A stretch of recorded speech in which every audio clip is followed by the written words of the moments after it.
Hello guys! Welcome back again to my channel. So for today's video, merong nag-PM sa ating Facebook page. Siya nga pala, meron na akong Facebook page. Yan, pakipollow na lang ako.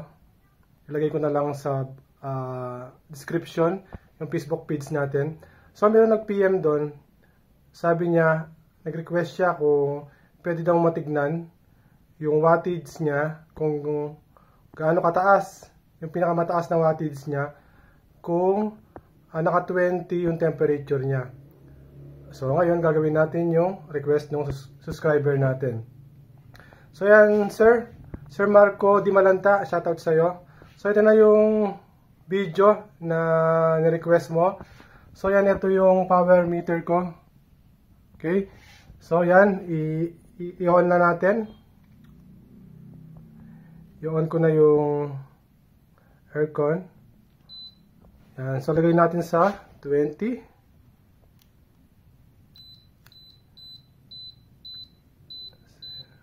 Okay, yan. So high fan.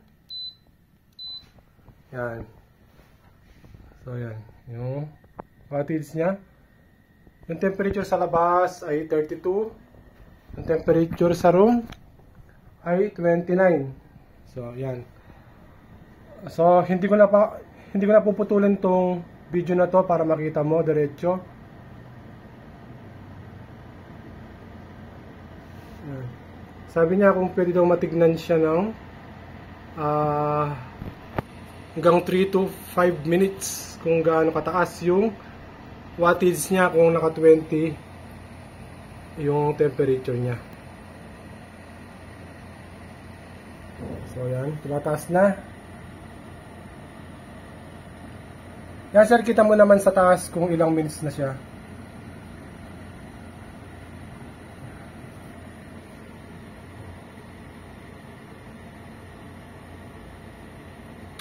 Nasa magpo 400 na yung wattage natin. Yan, 400 na. So sabi ni sir, gagamitin daw yata yung solar niya, kaya gusto niyang malaman kung gaano kataas yung wattage niya sa unang on mo ng aircon.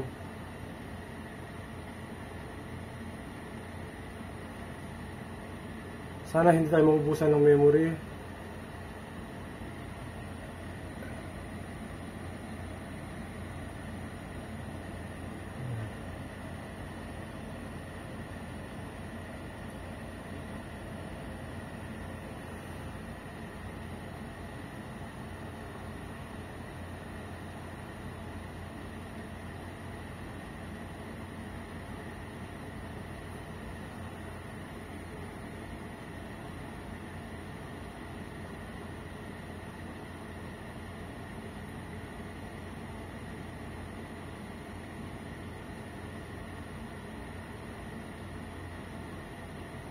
Na 600 na.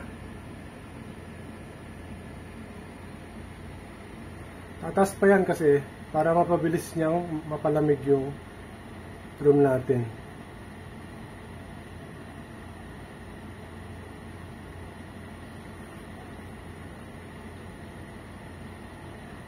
Sa mga hindi pa nakasubscribe, mag-subscribe na. Yan.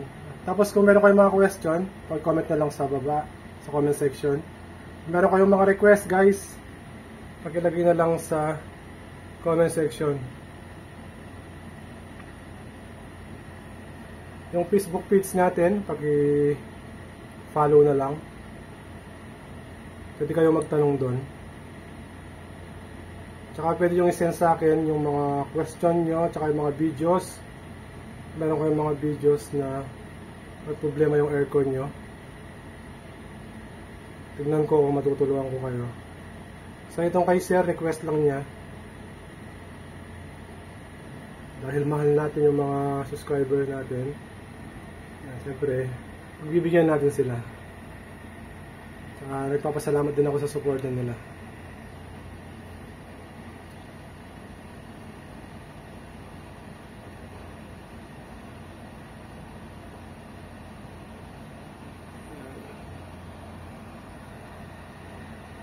Sa 600 lang siya.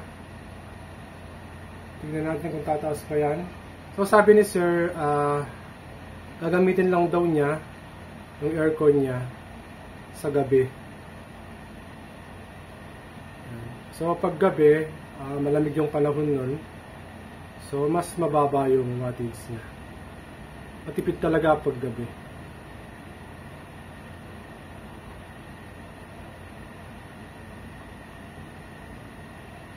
Tumataas lang naman yung electricity natin o yung bill natin kapag summer. Yan, mainit talaga nun. Pero pag ganito na, mga December na, hindi na gaano malakas magkonsumo yung mga aircon. Kung tama yung pagka-sealed ng room nyo, tsaka kung tama yung horsepower na kinuha nyo. Yan, narinig nyo ba yung compressor? Medyo nagto-throttle na siya. Yan, nasa 800 na tayo.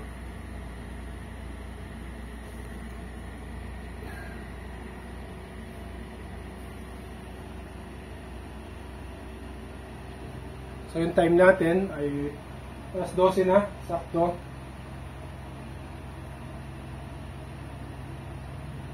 Yan, nasa 900 na. Kaya na, medyo magalaw, nanginginig yung kamay ko.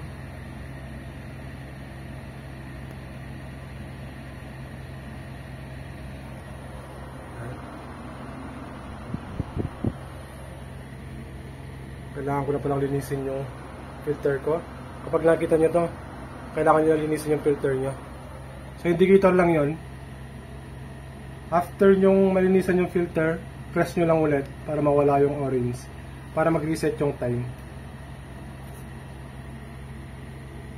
So yan sir, nagto-throttle na yung compressor natin. Para ganyang mapalamig yung room.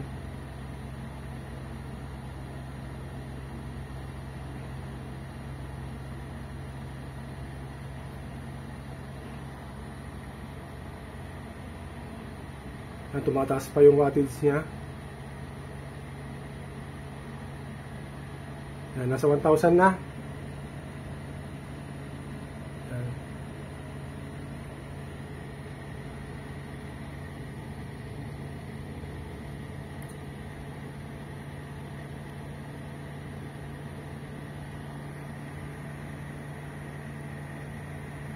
Okay.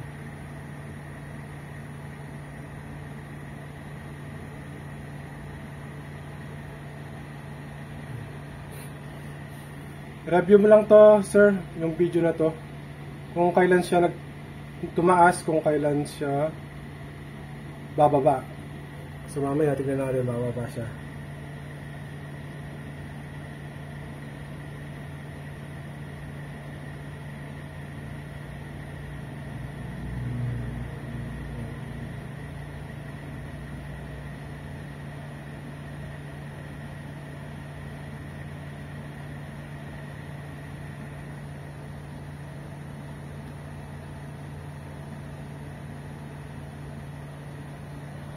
Temperature natin sa labas, 33 degrees.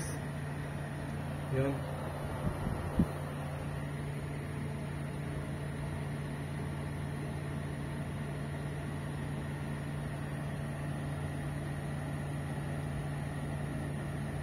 Yan yung video ko, nasa 9 minutes na. Pero kaninang inon natin. So, bali minus 2 minutes, bali nasa 7 minutes na siyang maandar.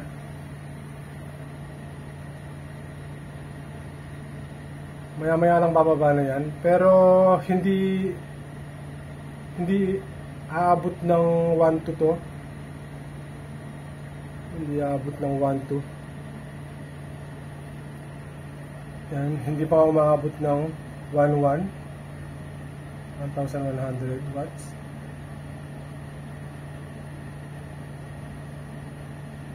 Pero malakas na siya, guys. Malamig na. Maya-mayang konti, bababa na yan.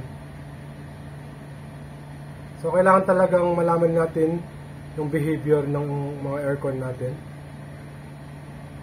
para alam natin kung kailan siya malakas magkonsumo ng kuryente.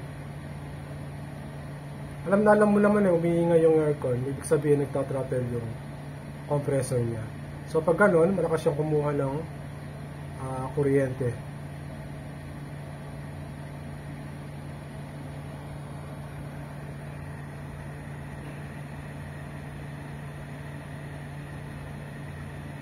Nasa 12 minutes na tayo, so bali 10 minutes na siyang umaandar kasi nag-intro pa tayo kanina.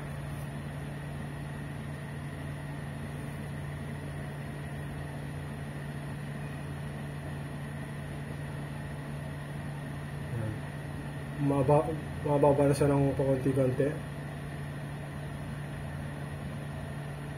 Kaya maririnig mo naman yan sa compressor, sa tunog ng aircon.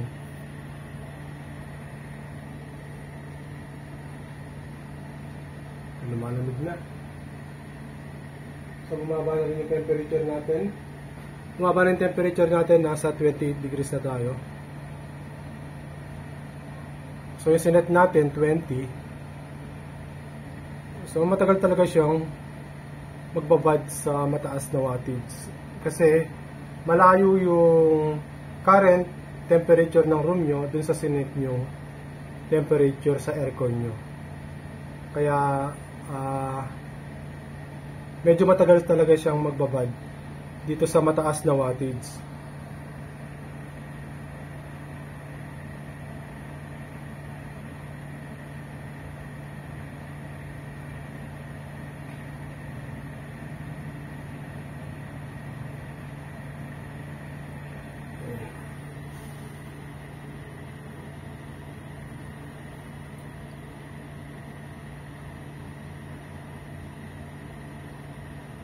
Nasa 12 minutes na tayo.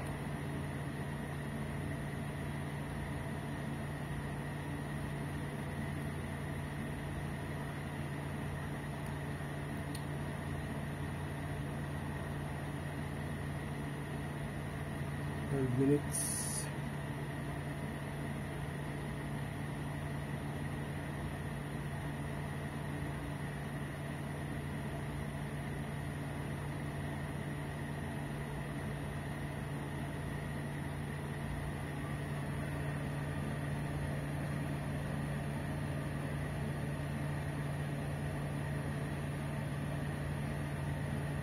Okay, yan.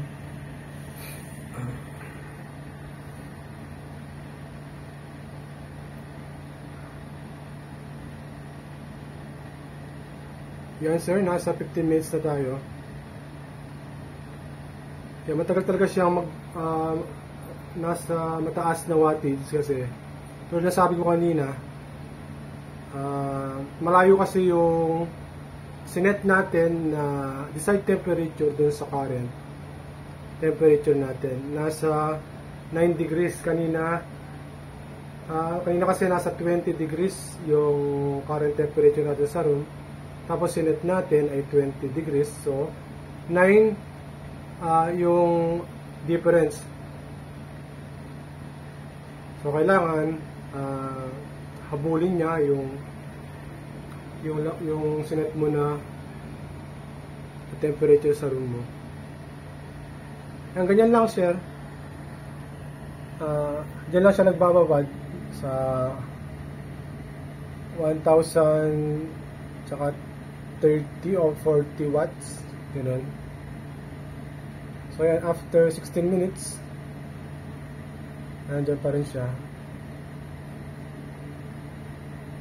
Yan, sir. Sana nagka-idea ka. Yan.